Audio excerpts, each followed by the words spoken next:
Balochistan train জিম্মি ও হামলার ঘটনায় রয়েছে ভারতের হাত। বিস্ফোরক এ মন্তব্য করেছেন পাকিস্তানের প্রধানমন্ত্রী শাহবাজ শরীফের উপদেষ্টা রানা সানাউল্লাহ। তিনি বলেন, এই হামলার পেছনে রয়েছে ভারত। আফগানিস্তানের ভেতর থেকে ভারতে এসব হামলা চালাচ্ছে।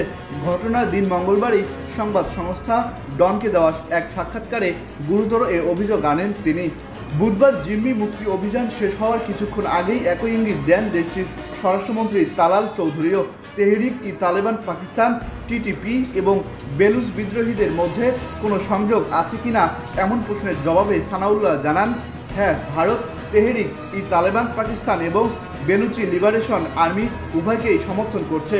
তারা আফগানিস্তান থেকে সব ধরনের ষড়যন্ত্রের পরিকল্পনা করে। পাকিস্তানের শত্রুরা সক্রিয় এবং এতে কোনো সন্দেহ নেই। এটা কোনো রাজনৈতিক ইস্যু বা কোনো এজেন্ডার অংশ নয়, এটি একটি ষড়যন্ত্র।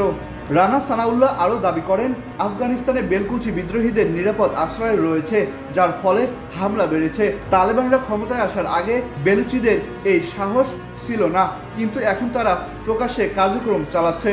জিও টিভিকে দেওয়া এক সাক্ষাৎকারে দেশটির স্বরাষ্ট্রমন্ত্রী তালাল চৌধুরী বলেন, ট্রেন হামলার সঙ্গে 70 থেকে 80 জন সন্ত্রাসী জড়িত ছিল।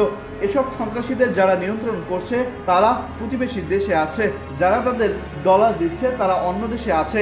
আমাদের শত্রু ভারত অবশ্যই এটিকে সমর্থন করবে। দুদিন ধরে চলা পাকিস্তান সেনাবাহিনীর জিম্মি মুক্তি অভিযান শেষ হয়েছে। যাত্রীরা সবাই এখন নিরাপদে আছে। খাইবার পাখতুনখোয়া প্রদেশের রাজধানী পেশোয়ারের উদ্দেশ্যে যাত্রা শুরু করে। 1600 কিলোমিটারের 30 ঘন্টার ভ্রমণে 30টি স্টেশনে পাড়ি দেয় ট্রেনটি। এদিন 157 কিলোমিটার যেতেই জাফর এক্সপ্রেসের দখল নেয় বিদ্রোহীরা।